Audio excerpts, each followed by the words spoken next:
A poor boy inherits nothing but a cat. The cat asks for boots, and suddenly the world bends around him. Peasants cower, kings believe, ogres fall. It sounds absurd, a comic tale meant for children. But what if it is not absurd at all? What if inside this story lies the echo of an ancient spirit, one older than kingdoms, one that decides who shall remain in the mud and who shall sit upon the throne? For the tale of Puss in Boots is stranger, older, and far darker than we have been told. Journey with me, Darklings, into a story that is not about a clever cat, but about the oldest fear of all. That power does not belong to us, that it is granted or stolen by forces we barely understand. This is the 3,200-year-old secret of Puss in Boots. Once upon a time, there was a miller who died, leaving behind 3 sons. To the eldest, he left the mill. To the second, he left the donkey. And to the youngest, he left only a cat. The boy was heartbroken. "What can I do with a cat?" he sighed. "I will starve while my brothers prosper." But the cat sat upright as though listening. And then, to the boy's astonishment, it spoke. "Do not despair, master," the cat said. "Give me a pair of boots, and I shall make your fortune." And so, reluctantly, the boy gave what little he had to a cobbler. The cat slipped into his boots, strode out on 2 legs, and began his strange work. He hunted rabbits, partridges, and deer, not for himself but for the king. Each gift he laid at the palace gates with a bow. "From my lord the Marquis of Carabas," he would say, naming the boy with a title he did not possess. Day after day, the king was flattered by these gifts. And when the king's carriage passed along the road, the cat whispered to peasants working the fields, "Tell the king that these lands belong to the Marquis of Carabas, or you shall suffer." Terrified, they obeyed. And so, as the carriage rolled by, field after field seemed to proclaim the boy as its master. But the cat's greatest trick was yet to come. In a castle on the hill lived a fearsome ogre, rich and terrible. The cat padded inside, bowing low. "I have heard," he said, "that you can change your form into any beast." The ogre laughed and swelled into a lion mane, blazing jaws snapping. The cat trembled, but then he purred, "Impressive. But surely you cannot become something small." The ogre, eager to boast, shrank into a mouse. And in that instant Puss pounced, devouring him whole. By nightfall the boy was brought to the castle. "Welcome, my lord," the king declared. "This palace is yours, and with it, my daughter's hand." And so the miller's son, who had inherited nothing, became a prince. Not through his own strength, nor by noble blood, but because of a cat in boots that bent the world to his will. Charles Perrault may have given the tale its French lace and elegance in 1697, but he never pretended to invent it. He admitted he was retelling something older whispered to him from an oral tradition already ancient. And when scholars trace the claw marks of this strange booted cat, the trail does not end in France. It stretches backward through Europe and far beyond, until it begins to dissolve into the half-light of myth itself. In Italy, Giambattista Basile recorded Constantino Fortunato, where the cat does not merely trick peasants, he slaughters an ogre, seizes estates, and crowns his master a king. In Spain, the animal helper becomes a fox, its cunning sharp enough to rewrite destiny itself. German folklore preserves versions where the helper is a wolf or a dog. Creatures both feared and revered, bending nobles to the will of a beggar. Again and again across Europe, the same figure prowls the margins, an animal spirit who does not serve but commands fate.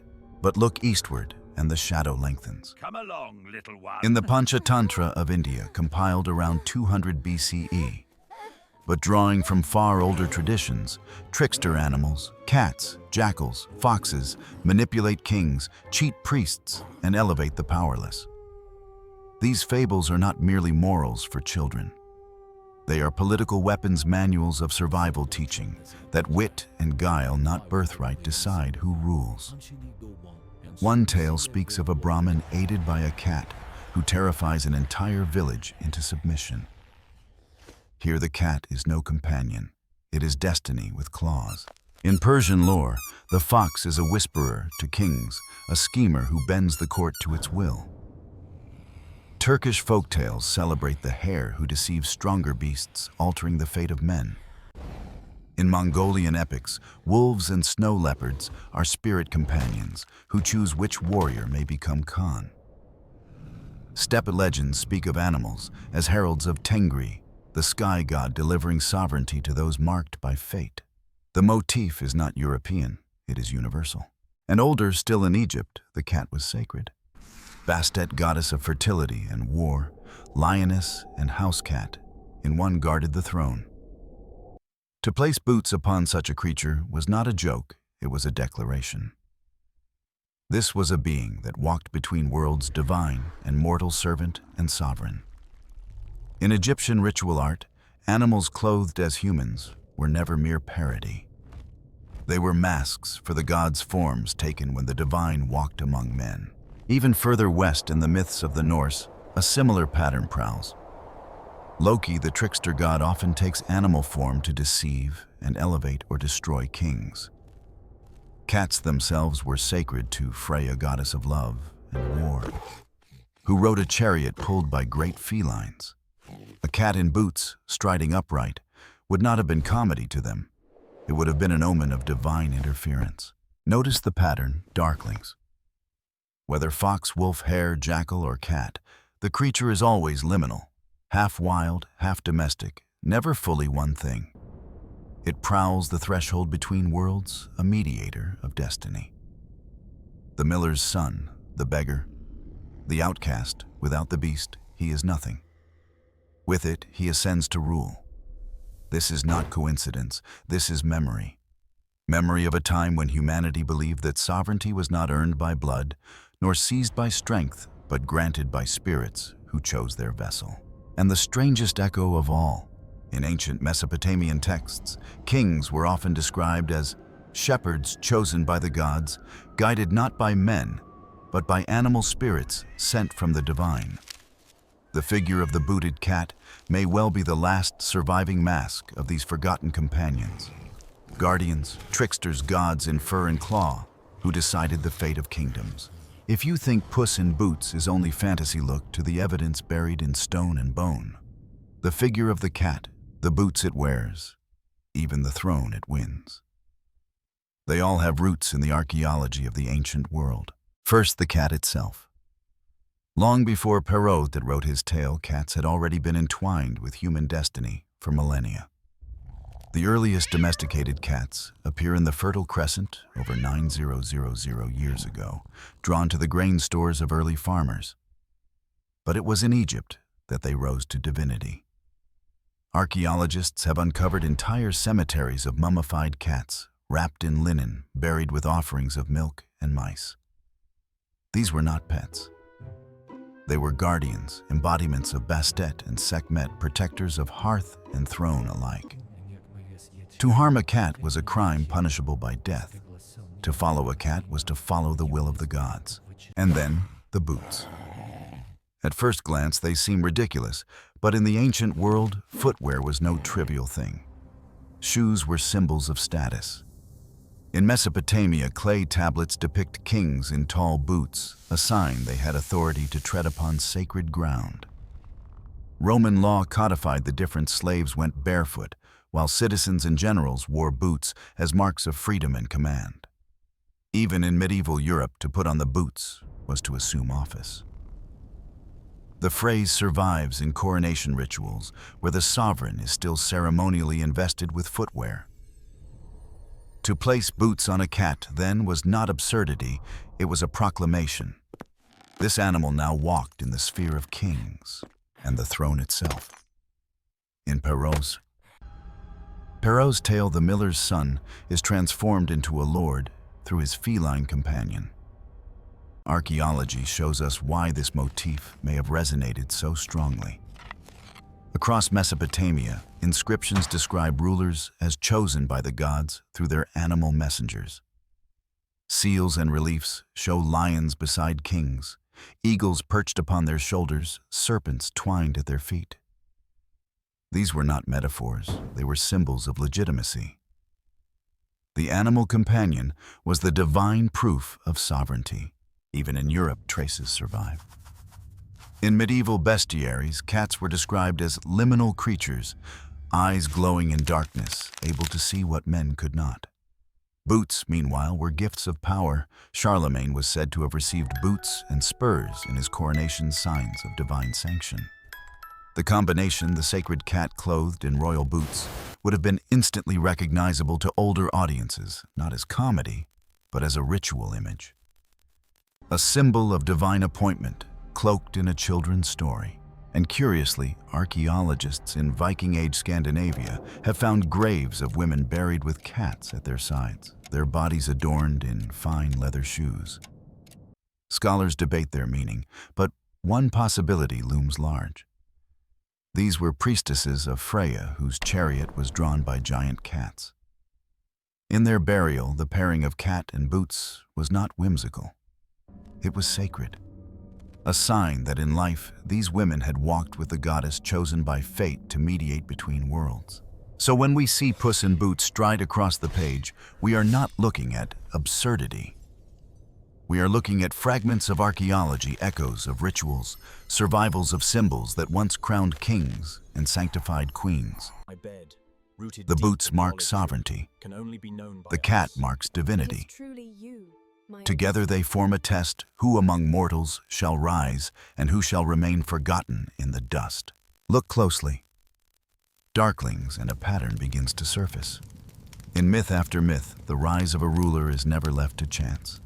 It is tested, disguised, encoded in trials so strange that they seem absurd to us. Arthur draws a sword from stone, proving he is king. Cinderella slips her foot into a glass slipper, proving she is the true bride. Odysseus is tested by the secret of his marriage bed, known only to him. And here in our tale, it is a cat in boots who reveals who may ascend the throne. The details change, but the structure is the same. The hidden ordeal that unmasks the pretender and crowns the chosen. The cat is not a pet. It is the embodiment of the liminal creature of the threshold, half wild and half tame, prowling both hearth and wilderness. It slips between worlds as easily as it slips between lies and truth. In folklore across continents, such beings are never simply animals. They are guardians, tricksters, oracles. In Egypt, Bastet was both a gentle house cat and a lioness of war, soothing and savage in one body. In Norse lore, Freya's cats pulled her chariot across the sky, tethering love and death in their silent steps. To follow a cat was to follow the will of forces beyond human law, and the boots symbols of dominion. In antiquity, to wear boots was to stand above others, to command ground as one's own. Slaves went barefoot, citizens wore sandals, kings strode in boots. They marked the right to tread upon sacred soil, to march in battle, to claim sovereignty. When the cat takes boots, it is not dressing for comedy. It is clothing itself in authority, a herald declaring, "I walk not as beast, but as arbiter of thrones." Notice too the ogre. In Perrault's tale, the cat's final conquest is not over peasants or nobles, but over a monster. The ogre who can shift shapes is the perfect symbol of chaotic power, unfettered, dangerous, illegitimate. By tricking and devouring him, the cat does what ancient myths always demand. It defeats chaos and transfers its strength to the rightful ruler. Just as Marduk slew Tiamat and forged kingship from her body, just as Zeus chained Typhon to secure Olympus, so too Puss in Boots slays the ogre to enthrone his master. The farce is only a mask. Beneath it lies ritual drama. Even the peasants in the fields play their role. Terrified, they declare the lands belong to the Marquis of Carabas. To us, it looks like mere deception. But in ritual terms, it is the recognition of sovereignty, the people's voices compelled by fear or faith, confirming the divine choice. In every culture, kingship is not only seized, but acknowledged. Without that recognition, it crumbles. The cat knows this. It does not merely trick the king, it orchestrates a coronation. Thus the symbols converge. The cat as liminal spirit, the boots as authority, the ogre as chaos overcome the peasants as ritual chorus. What looks like a children's comedy is in truth a map of kingship, how it is bestowed, legitimized, sanctified. The miller's son does not earn power by merit. He is chosen. And the cat is the hand of that choosing clawed cunning divine. But what darklings is this tale really whispering? Beneath the fur and boots, beneath the laughter, it is not about a cat at all. It is about power, where it comes from, and why it never belongs to us alone. The miller's son inherits nothing. By every human measure, he should vanish into obscurity. Yet through the cat, he ascends to a throne. What does that mean? It means that kingship in the ancient mind was never truly earned. It was given by gods, by spirits, by forces outside human reach. You could plow your fields, raise your armies, build your palace, but without divine sanction, you were nothing but a pretender. The cat is that sanction wrapped in fur and trickery, bestowing legitimacy that no human could seize alone. This is why trickster figures appear in so many cultures at the birth of rulers. Loki whispers schemes into Odin's hall. Hermes guides princes with deceit as much as truth. In West African tales, Anansi the spider overturns hierarchies with wit, crowning the weak and humiliating the strong. The lesson is universal. Sovereignty is not a ladder climbed by merit. It is a stage play where unseen forces write the script and mortals stumble into their roles. And what of the boots themselves? They tell us something chilling. Authority is not innate. It is worn. It is costume. Just as a crown can make a man into a king, a pair of boots can make a beast into a herald of destiny. Power is theater, a performance that must be believed to exist. Without the peasants proclaiming, "These fields belong to the Marquis of Carabas," the illusion collapses. Without the king accepting the gifts, the cat's trickery is nothing. Authority is always a mask, fragile and yet lethal when believed. But there is a darker truth still. Why does the cat help the boy at all? The tale never says. The animal simply chooses him. Perhaps Darklings, that is the deepest root of all power, is arbitrary. It does not always favor the worthy. It does not reward goodness or virtue. It is given suddenly without reason to one who did nothing to deserve it. And that perhaps is why the story has survived. Because it mirrors the cruelty of life itself, how beggars become princes, how tyrants rise, how kingdoms fall, not by justice, but by chance, trickery, or fate disguised in fur and boots. This is the terror hidden in the laughter. That none of us are safe nor sovereign. That at any moment our lives may be overturned by forces invisible, playful, merciless. And when we call it a fairy tale, when we laugh at the absurdity of a cat in boots, perhaps we are only laughing to hide the dread. The dread that the world has never belonged to us, but always to powers that walk beside us unseen. So perhaps Darklings, the tale of Puss in Boots, was never a comedy at all. Perhaps the miller's son was not lucky, but chosen. And the cat was not a pet, but the hand of fate itself, clothed in leather, whispering in riddles, deciding who would rule and who would be devoured.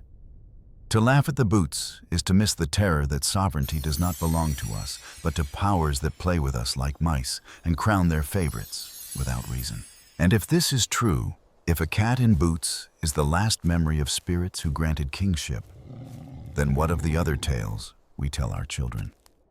Tales where the line between human and beast safety and death is drawn not by reason, but by ritual. Consider for a moment a girl in a red hood stepping into the forest where a hungry wolf waits. Did you see that? Is it merely a warning about strangers? It's still out there. Or does it conceal something older? A memory of blood rites of wilderness gods, of the ancient bargains made between predator and prey. But that Darklings is a secret for another night. For now, Remember when you hear the patter of paws in the dark, when you glimpse glowing eyes at the edge of the firelight. It may not be just a cat. It may be destiny itself still wearing its boots.